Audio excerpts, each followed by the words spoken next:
All right, good morning, everyone, and thank you for being here, and welcome to this panel discussion on human rights and bodily integrity.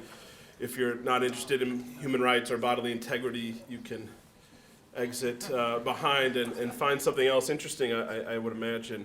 I'm Sean O'Brien. I'm the director of the LLM program in human rights law in the Center for Civil and Human Rights in the Law School, a program in which, since 1988, we've educated more than 300 lawyers in over 85 countries who are promoting human rights and human dignity at senior levels of government, academia, international, intergovernmental organizations, preeminent non-governmental organizations, and they face these issues that we'll be discussing today on a daily basis. The inviolability of the physical body is perhaps one of the strongest and earliest established human rights. Long a prescriptive norm in many theologies and philosophies, its incorporation into international positive law began at least with the earliest of the Hague Conventions, the Slavery Convention, and the International Labor Organization Conventions, all before the Universal Declaration of Human Rights proclaimed that everyone has the right to life, liberty, and security of the person. No one shall be held in slavery or servitude, and no one shall be subjected to torture or cruel, inhuman, degrading treatment or punishment. The question remains, which violations of bodily integrity implicate a violation of human rights? In other words, are all violations created equal? Certain non-consensual affronts to bodily dignity, integrity rather, occur on a daily basis, including in the healthcare and criminal justice systems, just to name two examples. Not all these would be considered human rights violations. So when do we consider a violation of physical integrity a human rights violation? And how do these relate to the concept of human dignity? These and more sophisticated questions will be addressed explicitly or implicitly by our esteemed panel of three speakers this morning. Reggie Littlejohn has agreed graciously to be our first speaker this morning, presumably to give time to Gerard Bradley to write his talk. He'll be second. Reggie Littlejohn will speak on forced abortion and gendercide in China, systematic violations of human rights and bodily integrity. She's the founder and president of Women Rights Without Frontiers, an international coalition to expose and oppose forced abortion, gendercide, and sexual slavery in China. Women's Rights Without Frontiers seeks to form a left-right human rights and humanitarian coalition to end forced abortion and gendercide. An acclaimed international expert on China's one-child policy, Reggie has testified before the US Congress, the European Parliament, the British, Irish, and Canadian parliaments. She's briefed officials at the White House, the State Department, and the UN, the Vatican. She's a frequent guest on radio and television programs. That's where I first became acquainted with her work, on CNN, C-SPAN, and BBC, and has issued several groundbreaking reports that are included in the Congressional Record. Reggie is prominently featured in It's a Girl, the authoritative documentary film about gendercide in China and India. She's a graduate of Yale Law School, a lawyer. She has represented Chinese refugees in their political asylum cases. She'll be our first speaker, and I'll introduce the other two speakers now so we can flow naturally through our discussion. The next speaker will be Gerard Bradley. He's a professor here of law at the Notre Dame Law School. He's a noted scholar in the fields of constitutional law as well as law and religion. He joined the faculty here at Notre Dame in 1992, having taught previously at the University of Illinois since 1983. He earned his BA from Cornell and his JD from Cornell, and he's admitted to the New York Bar and remains a member of the bar. Professor Bradley participates in numerous professional organizations that involve the study of law and religion-related constitutional issues. Together with Professor John Finnis, he has served as director of Notre Dame's Natural Law Institute and as co-editor of the Institute's American Journal of Jurisprudence since 1996.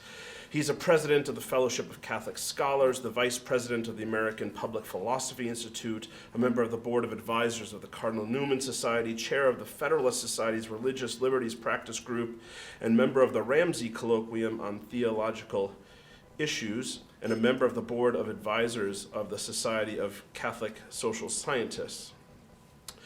And our final speaker today will be Robert G. Kennedy. He's a full professor and chair of the Department of Catholic Studies at the University of St. Thomas in St. Paul, Minnesota.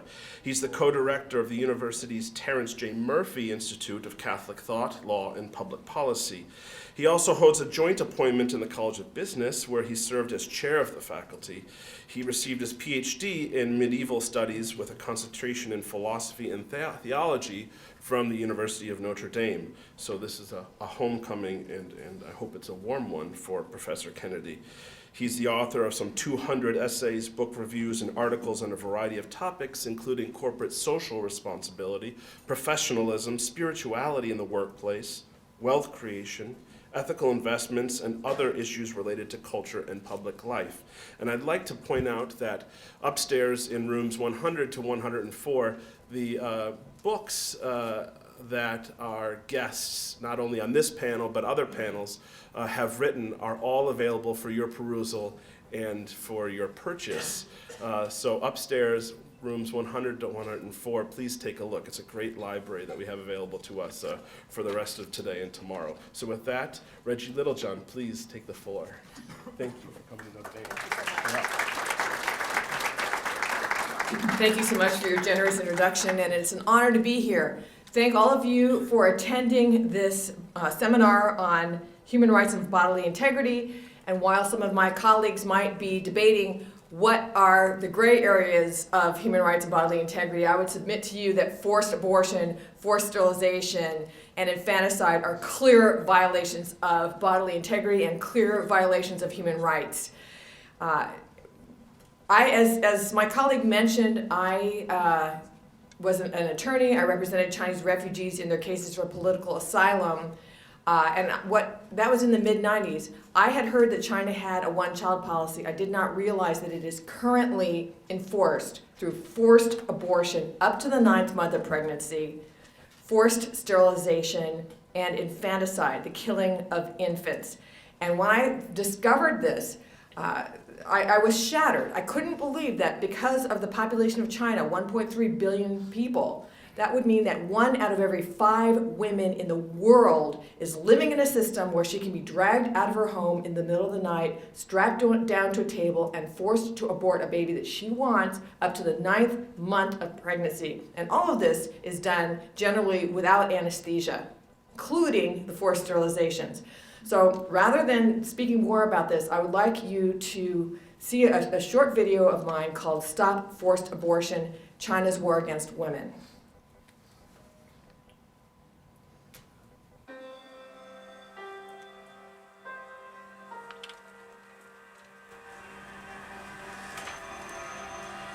I'm a litigation attorney, and in the 90s, I represented a client who had escaped China. I represented her in her case for political asylum in the United States, and she had been forcibly sterilized.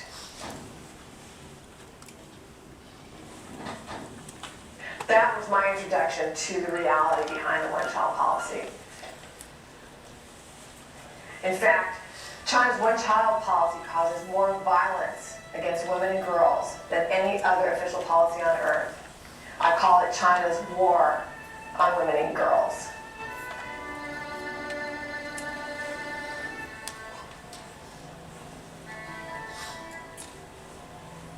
When I say forced abortion, I mean women are literally dragged out of their homes or off the streets. They can be jailed in family planning jail cells, forced to abort children that they want. And this can happen all the way up to the 9th month of pregnancy. Some of these forced abortions are so violent that the women themselves die along with their full-term babies. One case that I'll never forget is of a young woman who was 7 months pregnant without a birth permit. So that would be an illegal pregnancy. Who was walking down the street, and she was grabbed by family planning cadres, dragged off the street, strapped down to a table, forced to abort the baby that she very desperately wanted. And in the end, one of the medical personnel came to her with the body of her aborted baby and said, "You need to pay for this so that we can dispose of the body." And she said she didn't have any money, so they just laid that body right next to her in the bed. And I've got a photograph of her looking down and just grieving the loss of this 7-month-old baby that was forcibly aborted. It does not matter whether you are pro-choice or pro-life on this issue. No one supports forced abortion because it's not a choice. And this violence must stop. My goal in establishing women's rights for frontiers is to end forced abortion and sexual slavery in China.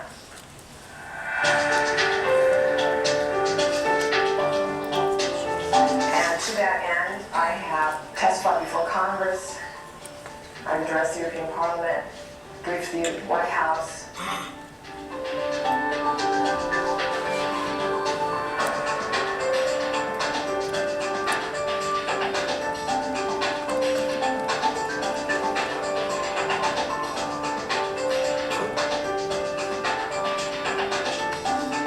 When I started this several years ago, no one was talking about the one-child policy. And now, because of the documentation that has been generated, two things have happened. Number one, the Chinese Communist Party cannot deny that the one-child policy is enforced through forced abortion, forced sterilization, and infanticide. And number two, it seems that almost everybody is talking about it at this point. It's become a household issue.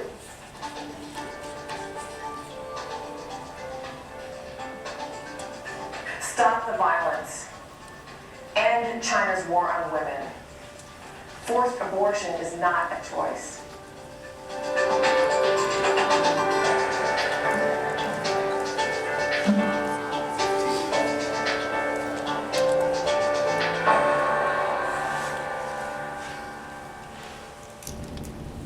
One of the things that is astonishing about this problem is not just the gravity of it.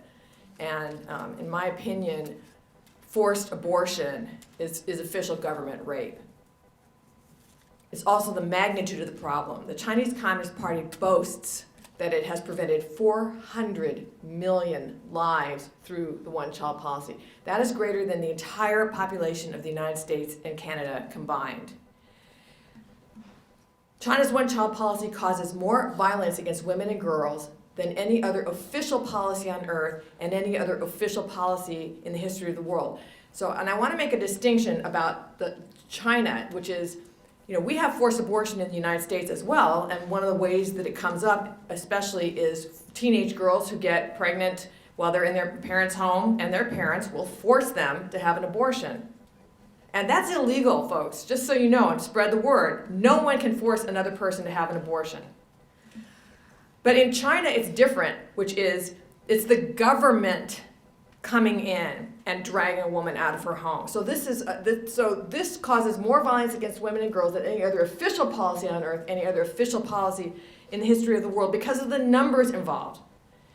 And there's a domino effect. You've got forced abortion and forced sterilization. That's its own subject. I can speak on more if somebody wants to ask me a question about it.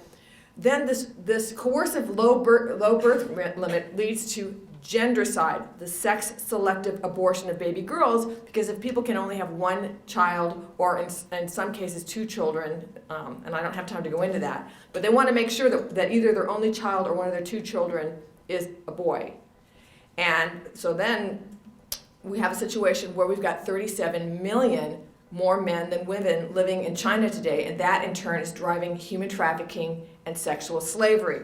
So, as it was mentioned, I'm featured in the It's a Girl film as an expert on China's one-child policy. I'm going to be talking about the Left-Right Coalition. I will be presenting the film next week in Hong Kong at the invitation of Amnesty International.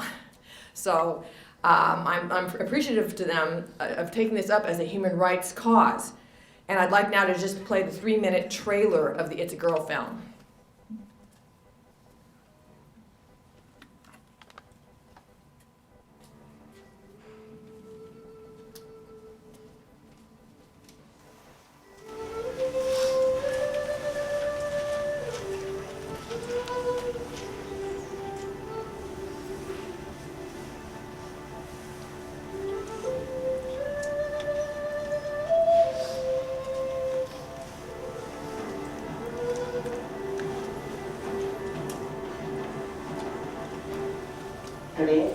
in China eliminate more girls than the number of girls born in America every year.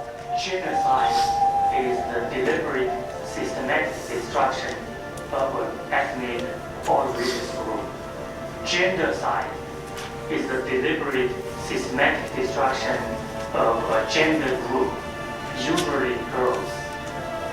Why are Indian households secretly and brutally eliminating daughters from their family system? They just wear the cloth and they fold it like this and they put it on the face. So the child won't breathe. Immediately the child will die.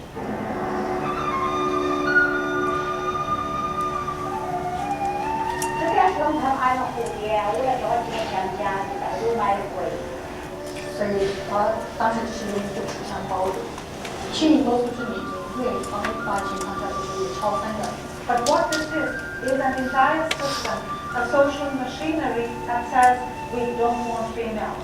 But the real problem started after I became pregnant. They started asking me for a self-determination. They wanted to know if the children are girls or boys. They started torturing me to get an abortion. What should I do to save my daughter? के इलाके देखा तो यहाँ पे गले पे पूरा निशान पड़ा हुआ है। निशान पड़ने के बाद सब ऑर्गेनाइजेशन बोलना कितना हमारे जो और भी उड़ गए थे लड़की को देख के कि इसने माँ कैसे दी।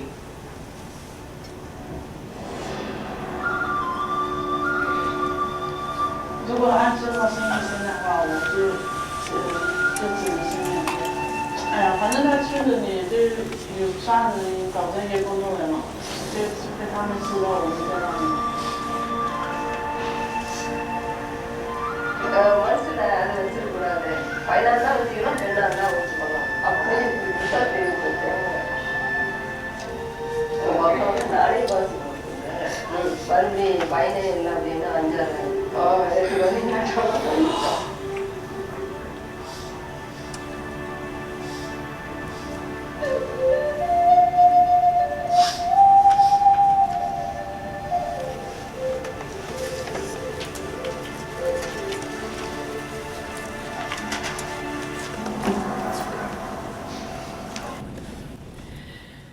Gendercide, the sex-selective abortion of baby girls, is violence against women. Forced abortion, sex-selective abortion, these are the real war against women. It does not have to do with insurance and paying for other people's abortions. According to one UN estimate, there are up to 200 million women who are not living in the world today because they were selectively aborted or abandoned. That's an entire large nation of women that is not alive because they were selectively aborted.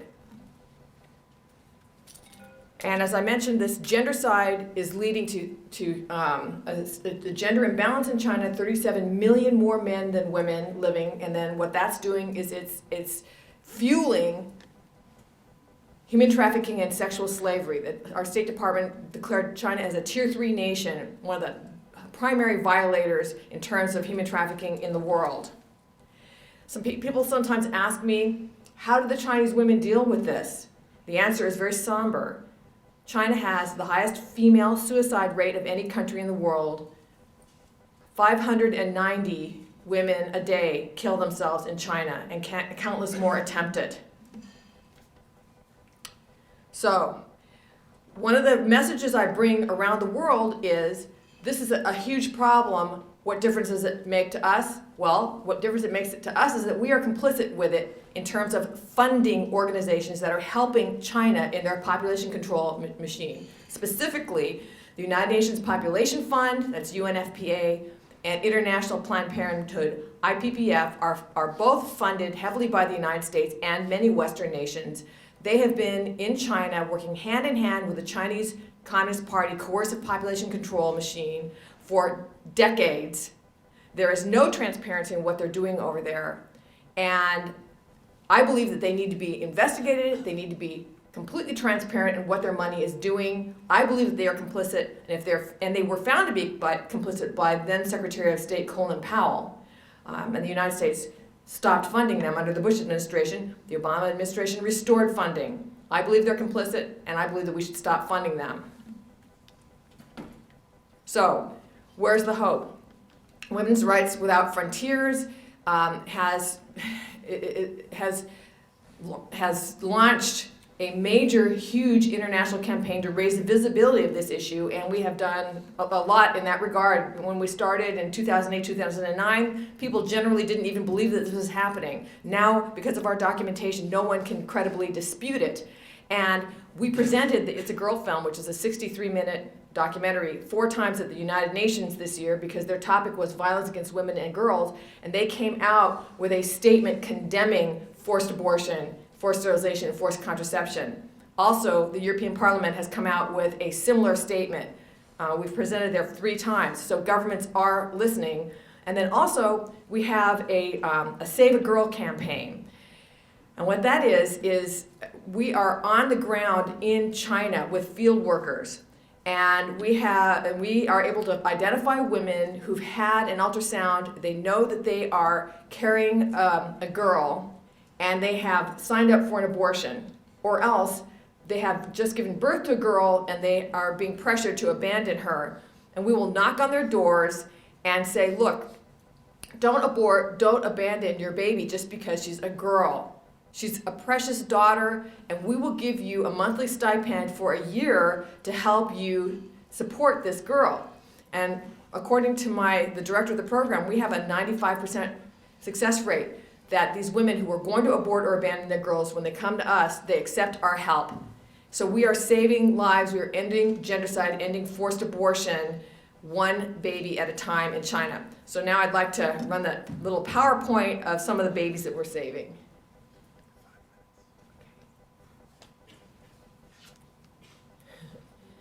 So when I feel overwhelmed by the task of trying to end forced abortion in China, I just look at these faces and think about the lives that are here now and that wouldn't be otherwise.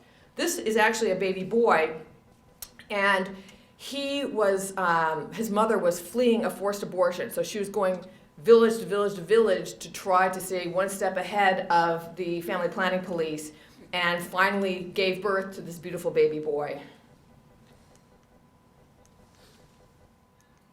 So recently also we had an incident where a woman had an ultrasound, was told she was having a girl, scheduled herself for an abortion, and then we came in and persuaded her to keep the girl, which she did, and then when the baby was born, it turned out to be a boy. So she was ecstatic and just thanking us over and over for saving the life of that boy, which she said she would have aborted if, because she thought it was a girl. And we were, of course, happy for the life of this baby boy, but again, it's kind of troubling, the way that people will just so easily abort a baby because she's a girl. So what can you do to help? We have a petition against forced abortion. You sign it with your email address. That will also get you on our email list. You can bring the It's a Girl film here and show it. That would be a great event. You can support the Save a Girl campaign with donations. The more money we have, the more babies we can save.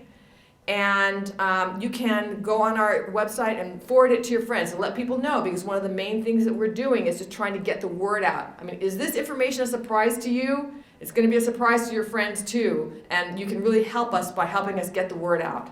Thank you.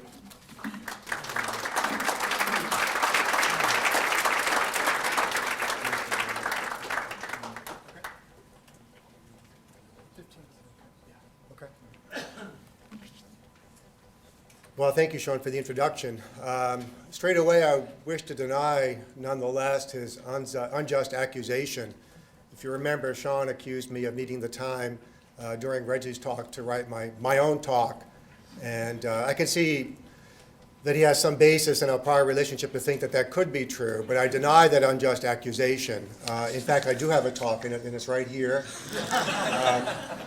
For sale? Yeah, it's on the back as well. And what it is, it's the page I copied out of the catechism, and then I've added some annotations of my own, and they're some in blue and some in red, and don't think that the red and blue actually mean anything at all, just I picked up a different pen at a different point in time. But I do have a talk, but I confess to being a bit unnerved by Sean's having a little sport with me. And he had some other unnerving experiences on the way in, just within the last half hour or so. So I walked in feeling pretty good because I found my usual, that is, favorite illegal parking spot right outside the building here. So I wasn't late. But I came in, and all I knew from the program was that I was speaking in the lower level. Now, in fact, I've only been here before for banquets, and I really wasn't sure if that's what the location of this talk would be, in the banquet room. So I collared His Eminence, Carter Sneed, and said, "Carter, where is the lower level?" And he immediately said, "Upstairs." And he was standing with someone else, and I said, "Well, where do you think the lower level is?" And the person said, "Well, in your case, it must be in the torture chamber in the basement." But as I said, I've only spoken here a couple of times before, and it's always been for light remarks after dinner. And that may be why Carter's last phrase to me, parting words to me before coming down here, were the following: "Say anything you want about torture, but just be very, very funny." So I was further unnerved. Last unnerving experience is being sandwiched as I am between these two other speakers. I mean, it really is humbling and difficult, maybe, to speak in between so accomplished and so admirable activist lawyer, Reggie Littlejohn, and then a contemplative professor of Catholic studies and truly holy man, Bob Kennedy. And I'm merely a law professor. So I'll do my best with the topic at hand, and I think on the way in, again, just about a half hour ago, a friend visiting from Argentina collared me and said, "Oh, we're really wondering, your title is What's Wrong with Torture? So do you think anything is wrong with torture? Are you actually against it?" I said, "Well, you'll have to come to the talk and see." And there he is. Santiago is right there, sitting next to Paolo.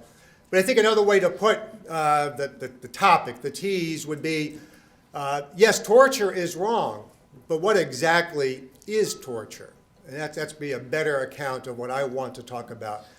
How should we think about defining torture and identifying it as an act or a set of acts in the real world? Because it is true that torture is wrong. But unless we can identify it, which I think basically means identifying, more specifically, what about those things we typically call torture is wrong, you can't put into operation the norm against torture without being able to identify it. So that's really what I'd like to do. And I want to add one caveat, or offer a caveat. I'm going to talk about morality and not law. Now, what I say about morality may well shed some light on what the law is and what the law should be, but I'm talking about morality.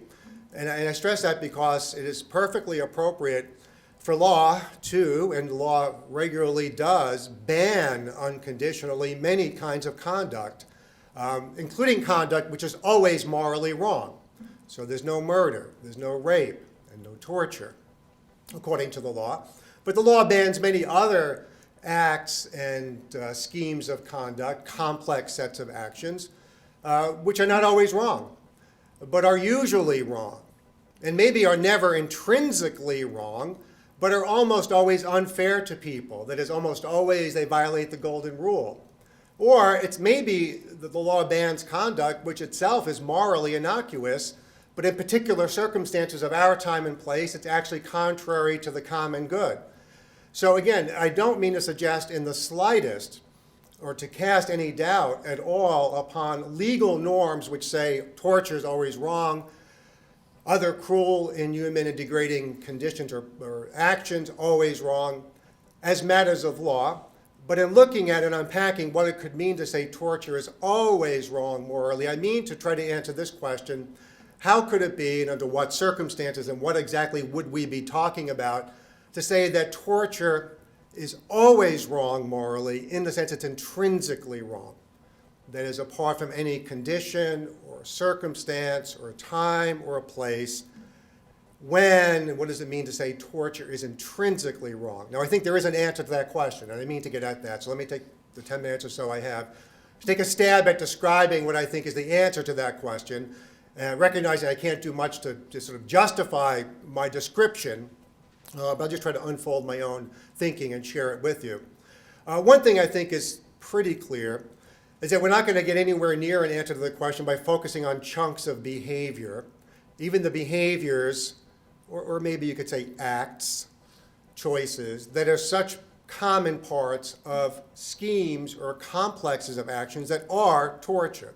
So for example, hooding a person, a prolonged sleep deprivation, exposing the person to kind of extreme but not life-threatening temperatures in confinement in a cell, cold, hot, playing loud music continuously, even putting somebody on a dog leash, something humiliating of that sort. I'm not recommending any of these things, but I don't think any of them could be said to be unconditionally. That is always wrong, right? I mean, just take the example of continuous loud music, people on leashes. Well, I've been to Halloween parties that look like that.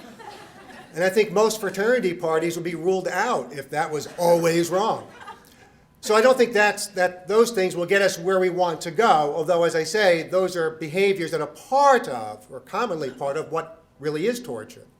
Similarly, I don't think the infliction of pain, even severe pain, is itself always wrong, and is not always telltale of torture, which in fact I think torture now, rightly understood, is more commonly a complex series of actions meant to undo a person mentally.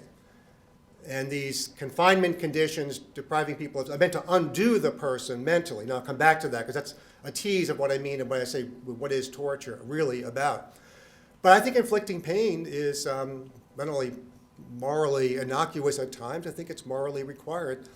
It certainly can be morally legitimate. I mean, there are aspects of medical practice, exercise, spanking as a matter of child discipline, various things involve the infliction of pain. Now, I'll go out on a little bit of a limb, but only because I think it's unfashionable and we don't often think of it this way. But if we stop and think about it, I submit, you might even agree that inflicting, and I'm talking about severe, perhaps, a transitory pain that does no lasting harm whatsoever to a person's health. So there's no permanent impairment of functioning. I think that's actually probably a fitting punishment for crime. And that's the way crimes were punished in many, many places until recently. And perhaps there are places in the world where that is the way crime is punished. But I think infliction of pain, although a part, again, of most or many torturous schemes, is not itself torture. Now, waterboarding, which as I understand it, is extremely unpleasant and tends to be very effective at getting one who's being waterboarded to cooperate. But I take it to be, and I could be wrong about this, but I take it to be that waterboarding, while effective and extremely unpleasant, because it gives you the sensation of drowning, or worse, if there's anything worse than feeling like you're drowning. Nonetheless, I don't think it causes lasting damage to the person's body and health, that is to say, physical functioning. I'm not sure what it does to the psychology of a person subjected to it. That I don't know. But just for the moment, if we take it as just the infliction, making someone undergo or endure an extremely unpleasant experience, I would say it's not necessarily always wrong. And here's one reason why I'm pretty sure it's not always wrong. I'm reliably informed, although it may be not in fact true, but I think it's true, that if some American military special forces personnel get waterboarded, the SEALs, for example, I'm told, or some of them are waterboarded by American interrogators, so that the SEALs will know what it's like, not so that they'd be ready to do it when their turn comes to be a torturer. In fact, I don't think that is what the SEALs do. But just in case they're captured and subjected to waterboarding, they have some sense of what they're up against and perhaps will be a little bit better able to resist it as a sort of technique to interrogate. And I don't know if that's a good idea, but I'm pretty sure let's put it this way, it's not obvious that that's wrong, that just as such, subjecting a SEAL to waterboarding under those circumstances is wrong.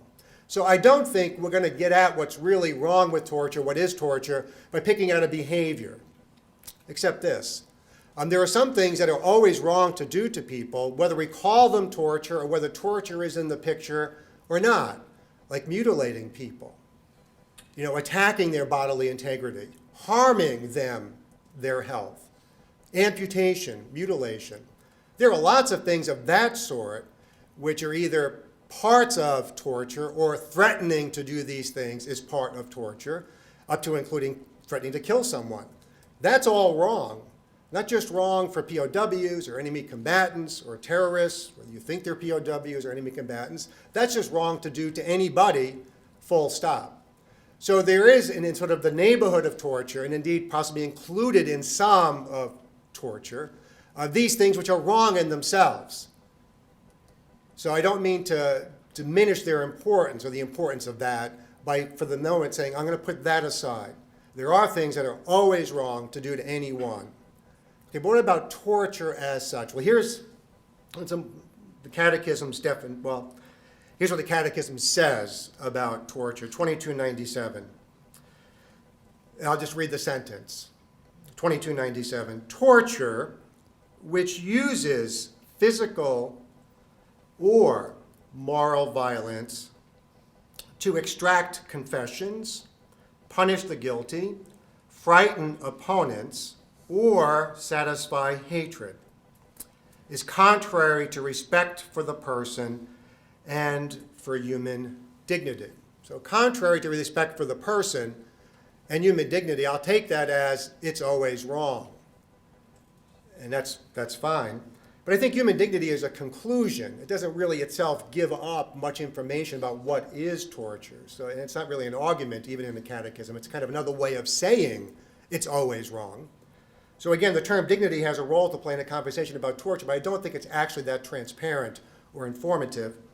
And I think actually this definition, if that's what it is flawed and not very helpful. I've already mentioned that I think physical violence, if you will, or the infliction of transitory pain can be, I think has been, a proper part of punishing people for crime. For what it's worth, I don't even know what moral violence to frighten opponents would actually look like. I don't know what that is, what the Catechism's writers, authors have in mind. I'm not saying there's no such thing, but looking at those words, I have no idea what that is supposed to be. And I think doing anything at all to satisfy hatred, or maybe to bring it in a little closer contact to torture, to gratify one's own sadistic impulses, or to enjoy the feeling and sense of dominating another person, of just being cruel. I think anything, whether it's physical or moral violence, or waterboarding, or pain, or playing loud music, that's always wrong, because it's for the purpose of expressing, manifesting, experiencing hatred, imposing a sense of domination or subjugation on that person. But I do think the Catechism is quite right in saying or implying that any account of what torture is that's helpful will have to be a complex one. And using the terms physical or moral violence rather than smaller chunks of behavior, like waterboarding or pain or music or hooding or the dog leash thing, I think that's actually quite prudent. That is to say, there's no account or long list of those behaviors that would really tell us what we want to know. So again, a kind of evaluative, if in my judgment, not especially transparent or informative set of terms, physical or moral violence is probably not a bad idea. And of course, to get to torture, we're going to have to link it up to intentions, trying to get at something. So you have the hood and the leash and the music maybe at a crazy Halloween party, but nobody's being tortured. So I think that to get at what is intrinsically wrong, when we say torture is intrinsically wrong, it's going to be a complex, extending in time series of things. You could call it moral violence, perhaps, maybe. A series of things united by a purpose. Now, the distinctive purpose, and I'm sure Bob will say quite a bit that will illumine this point, because I'm going to have to pass it by given the time I have. I mean, the other distinctive thing about torture is trying to get the intention behind it, a series of behaviors, but of course you're engaging another person's volition. It's not the only sense of torture. You can have torture, just sadistic actions, that is just for sadistic pleasure, tormenting a person. You can call that torture, and that is wrong. But in our world, and mainly what I think we're talking about today, and maybe in most conversations you have in class or see in the newspapers or on TV about torture, is basically interrogational torture. Doing things to get other people, terrorists, prisoners, to tell you what you want to know. Now that engages that person's volition, the choices that person's making, their conscience. And that's, I think, distinctive, at least to the torture that I'm now talking about. Now, I think that's really sort of the key to a really good account of what torture, that torture, which is always intrinsically wrong, is. And I'm going to read you a good account, the best I've seen, and I recommend it to you, of that thing in 1 minute. It's from an article in 2006 by Professor of Philosophy at Steubenville, Pat Lee, whose work in general in bioethics I recommend to you, but I'm going to borrow Pat's, I'm actually going to just shamelessly use Pat's definition. But let me say this, I mean to emphasize that it's the engagement of another person's personality, choices, volition, and will that really gives rise to the complexity of the problem. So to put it a different way, if we have a terrorist who has information about where the bombs are, or when the bombs are going off, or has information about who his 6 Confederates are, and it's in here, well, I think if we could get it out of there without engaging the person, I think we probably should do that. Now, if you look at the old Star Treks, the TV series that I do, you'll know what the Vulcan mind meld is. Now, I haven't seen any of the movies of Star Trek since William Shatner and Leonard Nimoy left. I mean, I only watched the old TV show. But the Vulcan mind meld was where Spock would just kind of go like this, and then bingo, he knows what you're thinking. Now, I'm assuming that doesn't really hurt you, but Spock gets the information from you, and sort of like you're intact. I think that would be fine, to be honest. I mean, I don't think you really can do that. I think that's fine.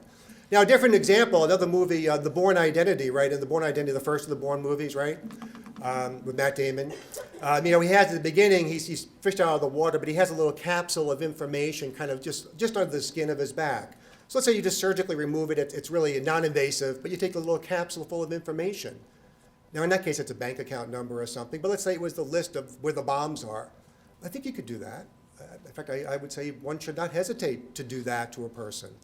Similarly, if a person, this is like a retro way of thinking of spies and that kind of thing, but if you were chasing down the terrorists and you knew they had the information on a computer bit or a microfilm, if you know what that is, but the person swallows it, I think you could pump that person's stomach and get it.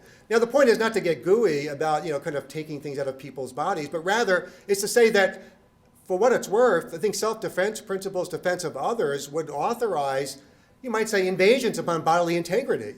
And that's what you would do with any terrorist who's in the process of exploding a bomb or attacking, right? You suppress their action by using violence. Not necessarily intend to kill, but you use lethal force and you might kill. Well, I think that these scenarios, fantastic or otherwise, are extensions of that principle of self-defense. So what about when you're trying to get the information you want, and it's only up here, and Spock's not available, and we need to get it? Well, I think this is what torture amounts to in that case. Now, to use prosaic terms, my own terms, I think at this point we're talking about, doing things that would be described as breaking that person, subjugating him, her, breaking their will, sort of reducing them to a sort of subpersonal, almost animal-like status, kind of breaking them and making them into a bit of an automaton, so that if you see a picture in a movie or some other graphic representation of somebody who's been tortured and has kind of just given up, a movie about Korean prisoners of war, Cardinal Vincenti from the mid-50s, the Hungarian cardinal, they look like zombies. Then when a person's been tortured in the way that I'm going to define, of course with Pat's help in a minute, they've really been kind of incapacitated and undone as persons. And it can be accomplished, I guess, in many ways, but that's, I think, what torture is. Undoing a person, disintegrating them.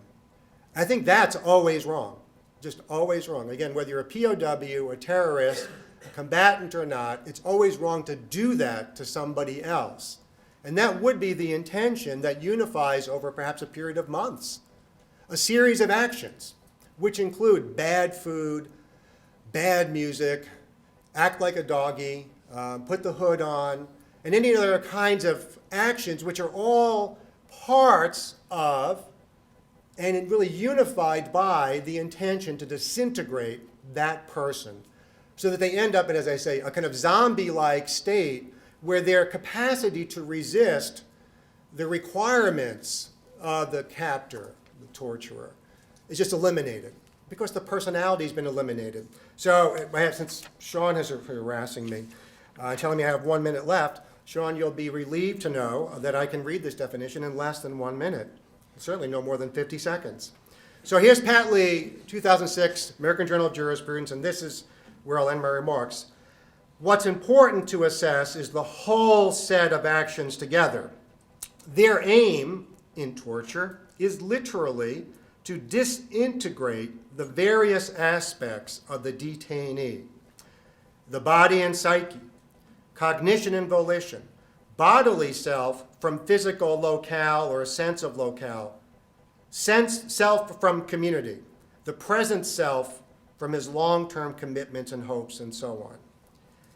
This is Pat Still speaking, this type of act, the intention of the torturer is directly contrary to a basic human good, namely the basic good of self-integration, and probably, Pat says, also against the basic good of bodily integrity. But mainly at this point in my remarks, I'm driving towards the first part of Pat's two-part conclusion. That's against the basic good of self-integration, which is maybe a fancier term for person, for being a whole person, with choice, integrated with feeling, integrated with conscience and judgments about what's right and wrong.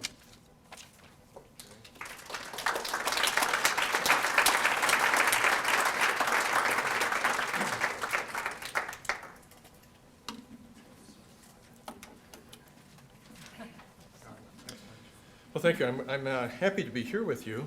I've talked about this question on other occasions, but I must say I think you've come to the depressing session of the conference. I can't remember a time, though, when I've spoken about this topic and found myself to be the lighthearted one on the panel.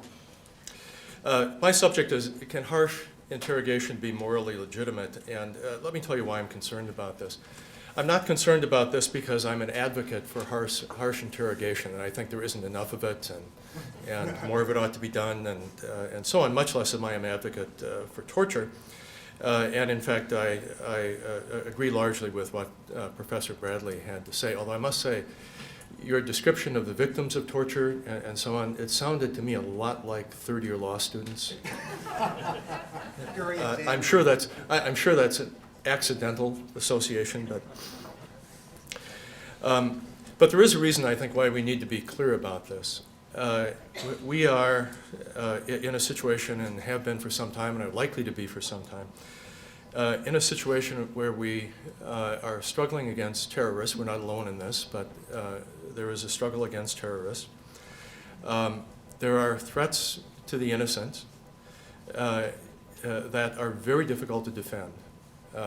And the obtaining of information becomes a critical aspect in defending innocent persons against these sorts of threats. Think about the recent attacks at a shopping mall in Nairobi, and previous incident in Mumbai, and a number of other examples like that. It's not possible to mount a physical defense against all of the possibilities of attack. Defense has to engage the collection of intelligence.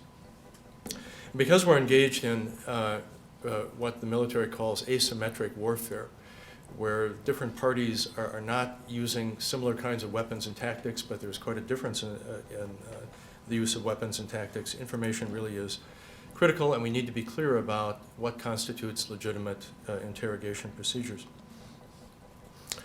I want to distinguish harsh interrogation, which is a term that the intelligence community has used, from torture, and I'm going to depend upon the definition and outline that Professor Bradley just provided, although I know he borrowed it from our mutual friend Pat Lee.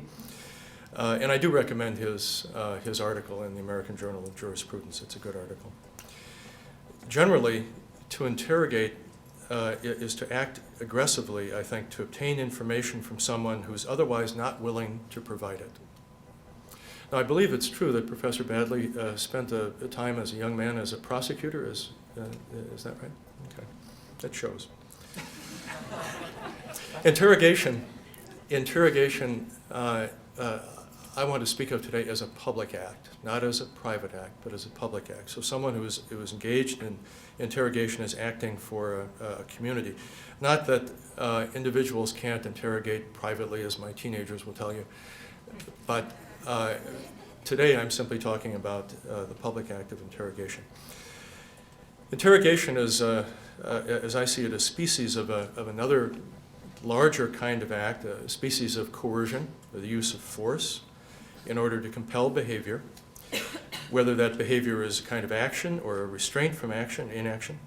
on the part of an unwilling subject. So we're using force to compel behavior on the part of an unwilling subject.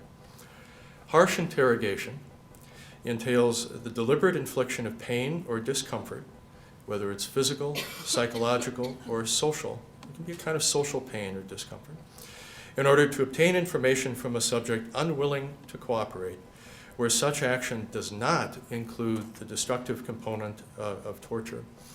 I think Professor Lee is right that torture in its essence seeks to destroy something about the person as a means to getting that person to behave the way you wish him to behave. Does that make sense? You destroy the capacity of that individual to resist your demands. And the destruction comes first, and then the demands and compliance follow. So the destruction of some aspect of the person's integrity is essential to torture. International law, however, defines torture, and I'm quoting from the 1984 United Nations Convention Against Torture. Torture is any act by which severe pain or suffering, whether physical or mental, is intentionally inflicted on a person, and they go on to describe various categories of that. Perhaps it served their purposes 30 years ago when that convention was drafted, but simply to call torture severe pain or discomfort, I think, misses the essence of it, and it leaves us with a definition that is very often subjective. What does severe mean here? Does it mean long-lasting? Does it mean intense? Is it a particular kind of pain? I think it's inadequate for any further conversation, but it also leads us into including a variety of, let's say, discomforts that one might subjectively call severe. I don't know, listening to the kind of music some of my kids listen to at the volumes they prefer would I would find severely uncomfortable. And people have actually said that forcing detainees to listen to that sort of thing constitutes a kind of torture, and a variety of other things constitute kinds of torture. But I think we lose sight of what the essence really is. It could be wrong, I want to insist at this point, it could be wrong to inflict severe pain or discomfort on a person, even if that infliction is not involved in a set of acts we would call torture. So severe pain could be wrong. There's a question of proportionality in all this, and I'll try to return to that. What I understand by harsh interrogation, by contrast, does not seek to destroy the capacity of a subject to resist, but instead to compel the subject to conclude that the cost of continued resistance is greater than the cost of compliance. Let me tell you a quick little story. One of my daughters, when she was about 16, decided to get a piece of jewelry, and it was a tongue stud. This is a long time ago, and I had never actually seen one up close. So she went out and she got this, and I thought she was speaking a little strangely, but her mother told me, you know what she just did? So I sat her down and I said, well, show me this, and she did. And I said, well, you're a free agent. I respect your freedom to choose, and we're going to have a little negotiation here. I want you to give me the keys to the car, and as long as you keep the stud in your tongue, I keep the keys to the car. And when you take the stud out, you get the keys back. You can choose. So cost of compliance, right? It took her about 6 weeks, and the stud came out and she got the keys back. The real victim of that was my wife, who had to drive her around. And I have never heard the end of that. But seriously, this is a serious topic. I think harsh interrogation simply seeks to raise the cost of refusing to comply with the request for information to the point where refusing to comply becomes more costly and less desirable to the agent. We're not destroying the agent's capacity to respond in freedom in the proper philosophical sense, but we are imposing a cost. Can it sometimes be justified? Well, I think it can, but in very narrow circumstances. Generally speaking, I think there's a presumption against the use of force, against coercion, directed toward another person because that seeks to compel the person to do something that he wishes not to do, to act against will. But harsh interrogation, in contrast with torture, has nothing to do with punishment. Torture can sometimes be employed as a means of punishment, but it often also can be employed as an element in interrogation. We're not talking now about judicial interrogation, by which we mean an effort to determine who was responsible for a crime or who else was complicit in a crime, turn in your accomplices and so on. We're not talking about what I would call probative interrogation, where we seek to determine by a kind of trial whether you're guilty. You know, the old things from several hundred years ago, dunking someone in the water, and if they survive, they're innocent, but if they drown, they're guilty. That kind of trial by fire. We're not talking about anything like that. We're talking about what I would call defensive interrogation. Defensive interrogation, where we are interrogating a subject in order to acquire information that allows us to defend innocent persons and their property against unjust attack. We have to make one further distinction here, and that is the distinction between a long-term project of interrogation and interrogation with regard to an imminent threat. People I know in the intelligence community tell me that harsh interrogation is simply ineffective when we're talking about a long-term interrogation. So someone is detained. We have no particular reason to believe that he's engaged in an imminent threat, but he has information about networks and associates and long-term plans and so on. An interrogation project then would engage him in conversation over a period of weeks or months in order to extract information, probably not include harsh elements at all, but intend to build trust, intend to get bits and pieces of information that can be put together and assembled into a coherent picture and so on, and using harsh interrogation techniques undermines that whole project, if that makes sense. So what we're talking about is defensive interrogation, where there is an imminent threat of serious harm. I once spoke about this topic at a military ethics conference, and another panelist who was a serving officer said, well, you know, those are just, what did he call them, toy scenarios. Those things never really happen. In fact, they do. They're not common, but sometimes, in fact, there is an imminent threat, and we may learn of some aspect of the imminent threat, but not know just where it's taking place. I suggest that in a context like that, the subject of interrogation continues to be an enemy combatant. Continues to be an enemy combatant. That's an important distinction because in the law of war and the regulations governing the conduct of armed services in every civilized nation, a person typically who comes under your physical control at that moment ceases to be a combatant and becomes what? A non-combatant. And as a non-combatant is immune to any direct and deliberate harm. But I think that we need to reconsider that definition. Someone who has firm knowledge of an imminent threat against innocent persons and their property, and who refuses to communicate that knowledge, and by refusing to communicate that knowledge, allows that threat to become a reality, I believe remains a combatant, even if he's physically under our control. Does that make sense? I mean, you don't have to agree, but you understand what I'm saying. Okay.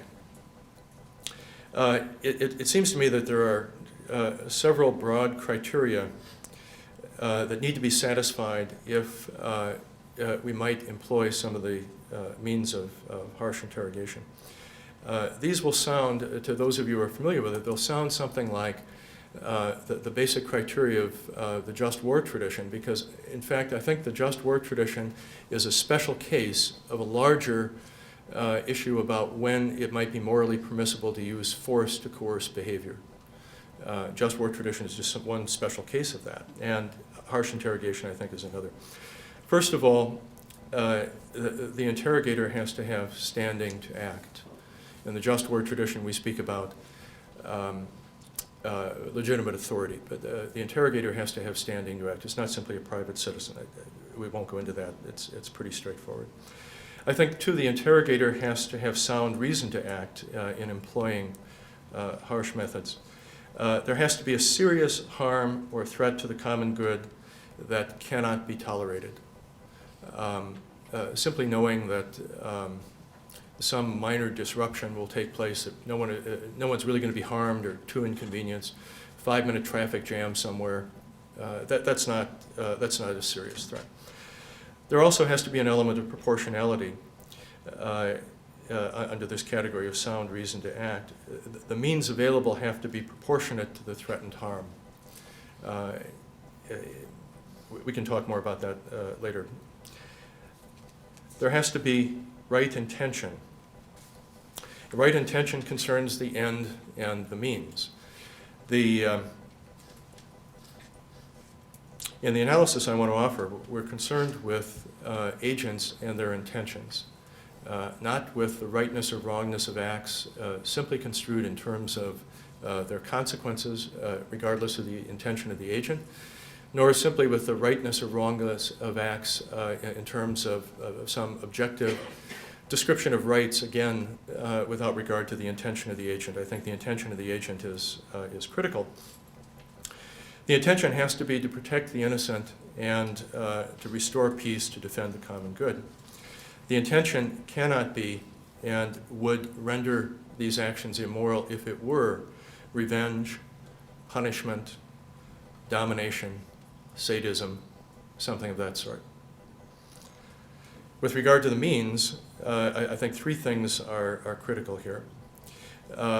One has to be discrimination. In other words, we need to be as certain as we can that the subject of interrogation actually does have the information that we're seeking to acquire. Not possibly we're going to see if he does, then we're in a different category. We need to be really clear that he has that information. And we need to be clear that we need to avoid all sorts of collateral harm. To say to a subject, we're not going to harm you, but we're going to harm your family, puts us in an entirely different category and utterly immoral. Proportionality.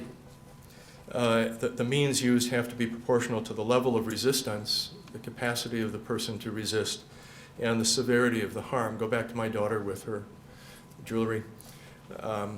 The tongue stud went back in, by the way, a couple of years later, and then she got some tattoos and so on. So I lost, the long-term battle was futile. But it has to be, what we do has to be proportionate to the level of resistance. We don't use a hammer to squash an ant. And if someone seems willing to talk, we might not use really harsh techniques in order to acquire information. There also has to be some prospect for success. We have to have reason to believe that what we're doing, in fact, can be effective. And again, acquaintances of mine in the intelligence community are quick to say that often uses of harsh interrogation are, in fact, simply ineffective. And if ineffective, they should not be used. To use something like this, when you have sound reason to believe that it will not be effective, I think is immoral. So you have to believe that there is some reasonable prospect of getting the information you need, and secondly, confirming that information. If you have no reason or no way to confirm that information, obviously if in the classic ticking bomb scenario, if he tells you where the bomb is, you can confirm it. But if you have no reason or a way of confirming the information, then I think we're out of bounds. And lastly, having said all of this, I still think that there are some issues or problems that remain that don't go to the heart of whether harsh interrogation may be morally legitimate, but act as constraints under certain circumstances. International legal commitments. There are times when we have entered treaties or other commitments that say we will not do certain things, even if they might be morally permissible in the abstract. That's a constraint on behavior. The danger of scandal. If people misunderstand what's being done and consequently think that other things that are immoral are indeed legitimate, that's a problem. And I'll just mention one other, and that is the effect on the interrogator. I think we can't be insensitive to what happens to people who are engaged in applying harsh interrogation techniques, and this also ought to serve as a constraint. So thank you for your attention.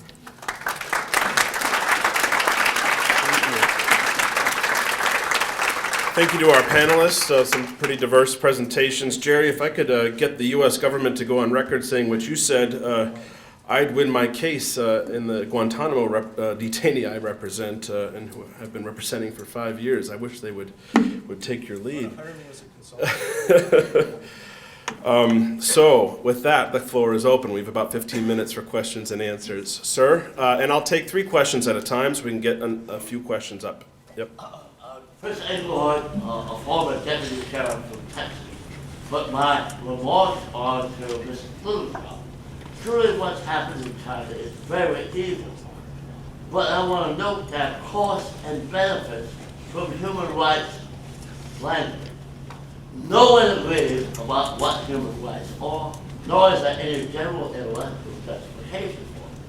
As a right, well, result, they're very potent.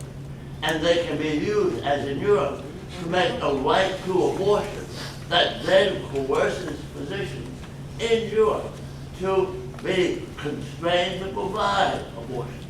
So I want to give a caveat against the human rights language as any other very powerful rhetorical trick. Is there a question? Is that a statement? It's a warning. I think you can. I'm sorry, I couldn't. Could somebody else encapsulate that for me? So there's no general justification for human rights language. There's no one meaning. So people get to use it the way they want. What happens in China is evil, but the language of human rights is used to coerce people to participate in abortion. Oh, okay. You're saying that the language of human rights, in other words, the woman's right to choose. Human rights language has costs and benefits. All right, human rights language has costs and benefits. I don't really have a comment on that. So the indeterminacy of the language perhaps makes it a slippery language. How do you engage with the human rights discourse? Okay, let me just say this. Before I got involved in the issue of the one-child policy, everybody had been regarding it as a life issue, okay? Which it is. I mean, the greatest hemorrhage of human life in the world is coming out of China today. This was in 2008. The issue had no traction. No one was talking about it, okay? And when I got up there, and I understand that I was told that I was the first person ever to address the European Parliament on the issue of the one-child policy, and instead of calling it, you know, the murder of babies in China, I called it the consequences of coercion, China's one-child policy, the war against women, and I shifted the focus from the babies to the women who were being coerced, and now the one-child policy is in the newspaper almost every single day. So it was essential to giving visibility to the issue to show it as a human rights violation.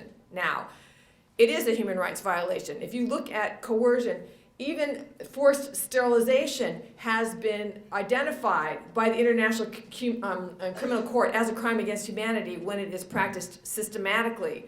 I'm trying to get them, and also forced pregnancy is recognized. So, how can they say that forced pregnancy is a human rights violation and not say that forced abortion is a human rights violation? This is what we're pressing on. So, I wanted to get a couple questions out there at a time. We can move from left to right. Go ahead, sir. My question is mainly for Mr. Bradley, but of course all three are motives to answer. We have the definition of torture is breaking the person into words one to them, but we also have concepts of this in our own military and even in child rearing. you break them in order to remake them a Thai child. You break down that defiance word that they may be a healthy adult in the future, or military so that they'll be a good team together. What's the difference between torture in order to break them and give them information and breaking the person so that they'll be a healthy adult in the future? Good question. We got that. How about one over here? We have another one. Ma'am? Yes, it is for Professor Bradley too. And you told us that it was difficult to distinguish between right or wrong or between torture or punishment. And then you said that we should look up for the purpose or for the intention. But I think that's not enough to distinguish right from wrong. Why not, why not thinking in natural law, or why not thinking also in the ends? Because you can have a good intention or a good purpose, but a bad end. Like I can have the intention to save the city, and you can kill the man, and that's a bad end. So it's like to look up for natural law too, and for the ends, not only for the intentions and for the purpose. That's my question. A question not for Professor Bradley? My question is for Reggie Littlejohn. I first want to just thank you for the work that you're doing. I'm from Concordia University in Irvine, and Amanda Ozaki here is also the president of a club called Live to Free, which is focused on preventing human trafficking. What I mainly wanted to say was that the United States is much more involved in the torture of women in China than necessarily just the one-child policy. For example, there are currently about 600 transplant centers within China, and 90% of the organs that come from those centers are actually from political prisoners. This includes the people who you already discussed that have had aborted children in prisons and have been drawn away. This also affects specifically medical tourism in the United States. Currently, there are no legal restrictions to prevent individuals within the United States to traveling abroad not only to get stem cell therapies, but also to get various different organs. So we see that not only are we affected by the horrible things that are going on within China and just our interactions with that country, but I just wanted to highlight that us in the United States are currently benefiting from the globalization of medical issues and the people who are currently being tortured there, because it is medically profitable for them to continue not only using these political prisoners as tools for transplants, but also for using those stem cells from the individual abortions. And I just wanted to highlight that as another reason why us in the United States should specifically be focused on this issue. Good. Thank you. And is there a question for Professor Kennedy? Or Yeah. one that might be phrased as a... I have one. Yes. Yeah, okay, so you said that interrogation needs to be an imminent threat. Is this a time-bound imminent threat? You said that defense needs to be involved in intelligence. How, clarifying the word imminent. Okay, why don't we go Jerry and then Kennedy, and then we can finish with... Okay. As to the woman's question, the woman sitting next to Mr. Robinson here in the middle, I would say I mean to track as best I can what I think could be called a natural law way of thinking.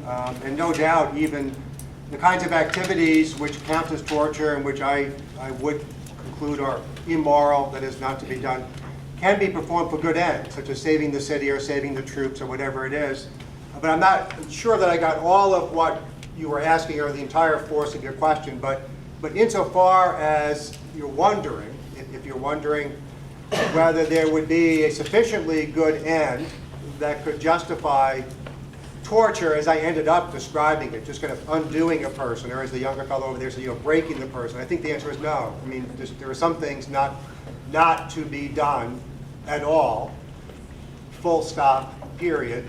And maybe there's more to what you have in mind. We can talk afterwards. Now, I would agree that in a useful but still pretty loose sense, you can compare what I was describing as breaking the detainee to breaking the will of a child, or in military, maybe at boot camp, they break the guy, the gal. So I think there are some similarities, but I think that they're fundamentally different. But again, it had, that way of talking, or even the question has the kind of latent liability of relying upon a kind of colloquial similarity, and that has limitations in itself. I would say the definition from Pat Lee is an attempt to be a little more specific and rigorous in defining the thing. But with children, certainly little children, they don't possess that kind of integration, the kind of wholeness that the adult detainee might possess. So you're really not, with little kids, maybe up to 7, 8, 9, something like that, you're probably intervening to suppress some appetite that's out of control so that they can acquire a kind of integrated living or life.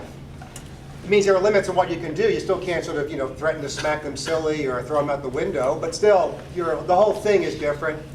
Now, I've never been in a military boot camp. I think I know what you're referring to.